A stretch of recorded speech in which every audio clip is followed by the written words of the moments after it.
자, 유튜브 시청자 여러분들 반갑습니다. 얼음사이다입니다. 자, 최근에 지난 문재인 정부가 사실상의 간첩행위나 다름없는 짓을 또 하나 저질렀다라는 게 밝혀져서 현재 또 인터넷에서 많은 논란이 되고 있습니다. 자, 이번에는 또 어떤 소식이냐? 자, 육군사관학교 필수 교과목이었던 6.25 전쟁 역사, 그 전사에 관한 교육이 필수 교과목에서 사라지고 문정부가 선택 과목으로 바꿔버렸다라는 것입니다. 자, 여러분들 이거는 굉장히 심각한 사건이죠. 한국에서 예비지휘관으로 임관해야 되는 사람들이, 초급 장교들이 우리나라에서 가장 최근에 벌어졌던 그 대규모 전쟁을 제대로 이해하지 못하고 있다라는 것입니다.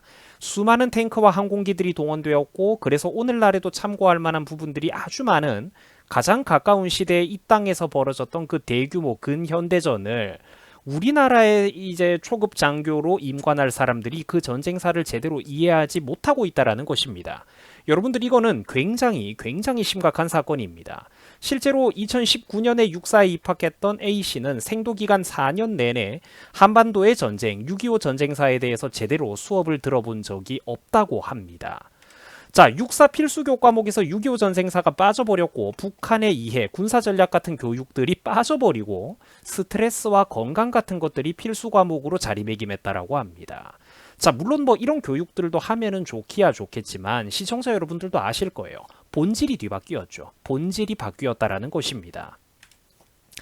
자, 그래서 문정부 때 한국전쟁사가 육사 필수 교과목에서 제외됐다라는 이 소식이 그때 당시에도 일부 뉴스 기사가 나오기는 했지만 크게 공론화되지는 못했고, 이번에 정권이 바뀌고 나서 최근에서야 다시 한번 이게 재조명을 받고 있는 그런 상황이라고 합니다. 이 육사에서는 부랴부랴 이제 와가지고 보충 수업을 실시하고 있다라고 하죠. 자, 더욱더 놀라운 것은 원래 육사 졸업 필수 교과목으로서 6.25 전쟁사는 1953년 우리나라에서 6.25 전쟁이 휴전한 이래로 60년에 넘는 그 세월 동안 모든 기수의 육사 선배들이 배워왔다라는 것입니다. 선배들의 참전 일화와 그 전장의 큰 흐름에 대해서 이 후배 기수들이 다 배워왔었는데, 문재인 정부가 자기들이 한창이었던 2019년 무렵에 이걸 당시 끊어버렸던 것입니다. 은근슬쩍 빼버렸던 거죠. 굉장히 악의적인 것입니다. 자, 그래서 문재인 정부 시절에 걸쳐 있는 육사 생도 특정 기수의 경우 굉장히 심각한데, 생도 280명 가운데 무려 75%가 6.25 전쟁사를 자율로 결정하게 되면서 제대로 교육받지 못하는 것도 있었다라고 합니다. 자, 이 중요한 전사 공부를 빼버리면서 그러면은 대신 들어간 교과목이 무엇이냐? 무려 양성평등, 독서 프로그램 이런 것들이었다라고 합니다. 자, 단어만 들어도 한숨이 나오죠. 물론 저런 것들도 취지는 좋다고 할지 모르겠으나 말씀드렸다시피 육사 교육 과정이라는 그 본질이 뭔가 좀 변질되어 있다라는 것입니다. 본질이 뒤바뀌어 있다라는 거죠. 한국에서는 항상 이런 본질적인 것, 근원적인 것에 대한 토론이 어려운 나라입니다.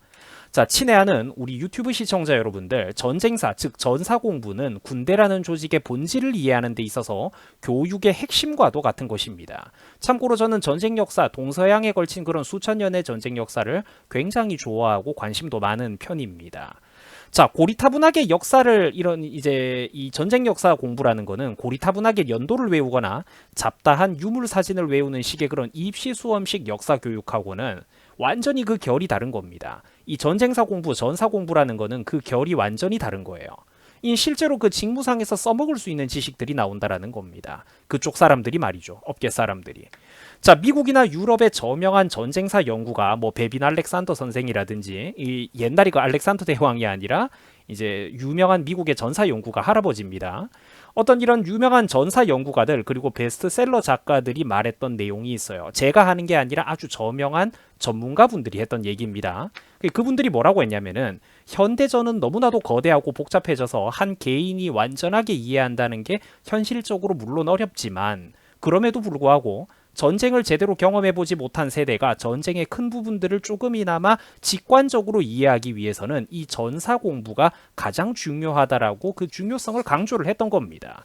자, 그게 여러분들 왜 그러냐면, 전쟁사를 깊이 있게 공부한 사람이 바라보는 시야와 그렇지 않은 일반인들이 단편적으로 알고 있는 시야는 완전히 다르기 때문입니다.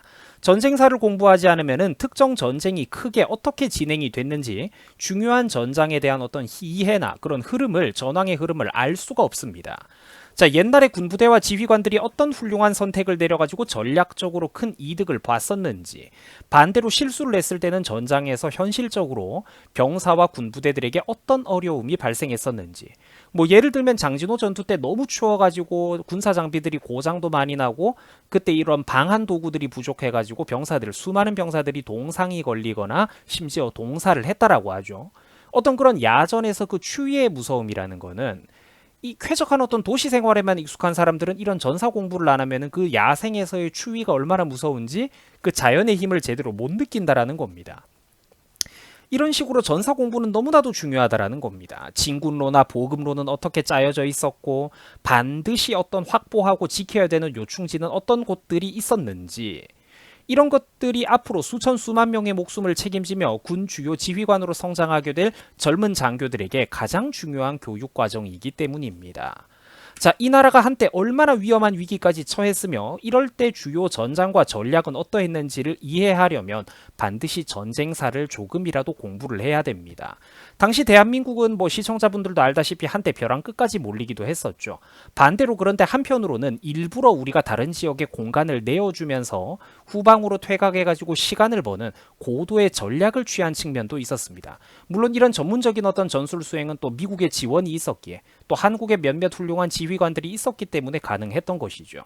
자, 국력도 부족하고 준비도 부족했던 시절이기 때문에 그때 당시에 대한민국 전체의 모든 도시들을 갑자기 다 방어할 수는 없었습니다. 뭔가 기댈 수 있는 자연지물이 필요했습니다. 그래서 낙동강 전선을 우리가 선택을 했던 거예요. 낙동강 같이 시야가 트여 있고 방어하기 유리한 전장으로 후퇴해서 전선의 길이를 축소하고, 그래서 부족했던 우리의 전력은 집중을 하는 반면에 북한군들이 공격해가지고 밀고 들어오기에는 굉장히 불리한 이런 지역, 하천을 이렇게 도하해야 되는 지역에서 우리가 시간을 벌었던 것입니다. 아주 훌륭한 전술이었죠. 전략이었습니다.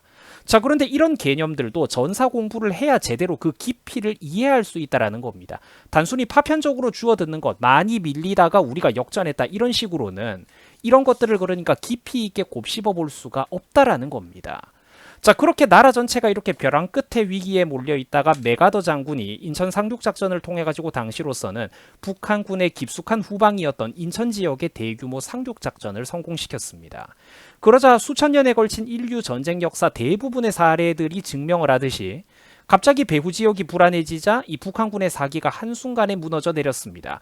실질적으로 어떤 거대한 어떤 군사적인 타격을 받은 것보다 배후에 대규모 연합군이 상륙을 해버리니까 낙동강에 이렇게 옹기종기 모여있던 북한군이 한순간에 겁을 먹고 와해가 되어버린 거예요. 이 뒤에 보급로가 끊어질까봐 자기들이 이렇게 이제 반대로 어떤 유엔군에게 이렇게 한반도 남쪽에 밑에까지 내려왔다가 고립될까봐 두려워서 급격하게 이제 사기를 잃고 보급로의 위협을 받으면서 자기들이 저절로 전선에서 철수해가지고 북쪽으로 부랴부랴 수많은 어떤 장비들을 버리면서까지 후퇴를 하게 되는 그런 일이 나왔다라는 것입니다. 그래서 이런 것들은 전쟁사를 공부해야지만 알 수 있다라는 것이죠. 만약에 미군과 한국군 역시 만약에 북한군 입장에서도 잘 준비되어 있었던 낙동강 전선에 무조건 힘으로만 정면 돌진하려고 했으면 우리도 엄청난 피해를 봤을 것입니다. 그렇지만 이렇게 인천에 상륙을 해가지고 적의 뒤를 찌르고 배후를 크게 위협을 한 덕분에 적들이 스스로 무너지면서 물러날 수밖에 없는 상황을 강요할 수 있었다라는 것이죠. 지금 이런 모든 것들은 전사 공부를 좀 어느 정도 해야지만 그 깊이를 제대로 맛있게 곱씹어 볼 수 있는 내용들이라는 것입니다. 자, 그런데 반대로 그 훌륭했던 메가더 장군도 마지막에는 좀 뼈아픈 실수를 하기도 했었습니다. 이 부분은 잘 모르는 분들도 많은데, 자, 조급했던 마음에 한국 전쟁을 빠르게 끝내려고 무리한 속도로 북진을 하고 저 위에까지 올라가다가 당시 미군 지휘부가 충분한 우려를 하고 경고의 목소리를 냈음에도 불구하고 메가더 장군이 중공군의 기습적인 개입을 간과해버렸던 것입니다. 자, 당시 메가더 장군은 원래 2차 세계대전 이후로 은퇴를 했던 아주 고참 장군이었습니다. 은퇴를 했던 사람이에요. 그런데 6.25 전쟁으로 인해서 다시 불려왔던 입장이었는데, 그래서 당시 한반도 전선의 야전 사령관으로 오기는 했지만 지휘계통상으로는 어떻습니까? 전선에 나가 있는 사령관보다 더 높은 사람들은 저기 본부에 있죠. 지휘계통상으로는 이제 후배 군번들이었던 워싱턴 합동참모본부에서 일하는 장군들이 메가더 장군보다 지휘계통상으로는 윗사람이었습니다. 후배였어도 말이죠. 그런데 말씀드렸다시피 후배 장군들은 까마득한 미국의 육사 선배이자 특히 남들이 반대했던 인천 상륙 작전을 대성공으로 마무리 지으면서 그 명성이 하늘 높은 줄 모르고 올라가 버려 있던 메가더 장군에게 제대로 제동을 걸기가 어려웠다라고 합니다. 아주 그러니까 재미있는 어떤 역사의 스토리들이죠. 이제 안타깝게도 이때는 젊은 후배 장군들의 판단이 옳았습니다. 당시 미군을 중심으로 했던 국군과 유엔군은 서로 이제 너무 무리하게 북진을 하면서 부대와 부대 간의 거리가 서로 너무 멀리 떨어져 있게 되면서 서로 공조하기가 힘든 상태였습니다. 이미 그 힘을 대부분 상실했던 북한군을 무너뜨리는 데는 그 단독 부대만으로도 충분했지만 만반의 준비를 갖춘 대규모 중공군이 불법 개입을 하자 이런 사태에는 어떤 충분한 반격을 할 만한 힘이 부족했던 것입니다. 장비가 부족했던 것이죠. 그 놀랍게도 당시 미군 합동참모본부에서도 이 중공군의 기습적인 개입을 굉장히 정확하게 우려하고 있었지만 참 안타깝게도 이때 메가더 장군에게 제대로 이게 전달이 잘 안 됐습니다. 또 메가더 장군이 그걸 제대로 듣지도 않았고요. 이때는 그러니까 좀 어떤 조급함 그리고 일부 또 스스로 어떤 자만심에 빠져 있어가지고 이런 우려를 주변의 어떤 그런 우려와 경고를 간과하는 실수를 저질렀던 것입니다. 그래서 제가 지금 어떤 굉장히 간추려가지고 지금 설명을 해드리고 있지만 이렇듯 전쟁사 공부에는 굉장히 재미있고 또 중요한 교훈, 에피소드들이 많이 담겨 있습니다. 전투기와 탱크, 항공모함, 더 강력한 총과 대포만이 능사가 아니라 이 군대라는 조직도 결국은 어떻습니까? 사람들이 이루어져 있는 사람의 조직이라는 것이죠. 이때 뭐 군번이 어떻고 선후배가 어쩌고 이런 것들 정말로 어떻게 보면 사소하지만 안타깝게도 또 인간사에서 정말로 중요하고 무시할 수 없는 그런 부분들이죠. 이 인간 세상이라는 게 인간이 하는 일이기 때문에 이런 미묘한적인 감정적인 부분들이 또 굉장히 중요하게 작용을 하게 되는 것입니다. 때로는 거기서 촉발되었던 어떤 작은 실수 하나가 돌이킬 수 없는 뼈아픈 결과로 되돌아오기도 하는 것이죠. 자, 그런데 뭐 역사적인 인물에 대한 평가는 개개인이 일부 다를 수도 있는 것이고 물론 메가더는 대단한 장군이긴 했습니다. 자, 그러니까 이런 거를 볼 때 우리가 좀 어떤 재미있는 비하인드 스토리를 들으면서 교훈이 있다라는 거예요. 이때 마지막까지 조금만 더 신중하고 주변 목소리에 귀를 기울일 수 있었더라면 정말 더 완벽한 장군이 될 수가 있었겠죠. 제가 말하는 건 바로 그런 부분입니다. 이 모든 커다란 흐름에 대해서 뭔가를 느끼고 우리 후배 세대들이 교훈을 얻기 위해서는 반드시 전사 공부를 해야만 한다는 것입니다. 그래야 깊이 있게 그 사건을 알 수가 있는 거고 같은 실수를 비슷한 상황에 직면했을 때 두 번 다시 반복하지 않을 수가 있는 것이죠. 자, 그런데 이렇게 중요한 전쟁사 교육 과정들을 문재인 정부는 왜 선택 과목으로 빼버렸던 걸까요? 간단합니다. 젊은 군인들, 새로 부임하는 젊은 장교들의 대적관을 흐리고 한반도 전선에서 일어나는 대규모 전시 사태에 대한 이해도와 능력을 깎아버리기 위해서 그랬던 겁니다. 그것 말고는 지난 60년 내내 모든 육사생들에게 필수 교과목으로 가르쳐왔던 이 한국전쟁에 대한 교육을 도대체 왜 빼버린 건지 설명이 안 됩니다. 시청자분들도 알겠지만 문재인 정부는 실제 발전 효율과 단가가 도저히 안 나오는 태양광 사업을 고집하느라 전국에 수천억, 수조 원을 쏟아부었습니다. 지금 보고 계신 혈세 1,800억이라는 얘기는 조사 과정 중에 밝혀진 극히 일부 빙산의 일각에 지나지 않습니다. 그런데 그 일부가 1,800억을 넘어갈 정도죠. 자, 문재인 정부 시절에 우리나라 원자력 발전에 귀중한 핵심 인력들은 수백 명이 한국을 떠나버렸습니다. 문재인 정부의 탈원전 정책 때문에 보다 좋은 여건을 찾아서 수많은 두뇌들이 떠나가 버렸던 겁니다. 핵심 기술도 이미 중국으로 엄청나게 유출이 되었죠.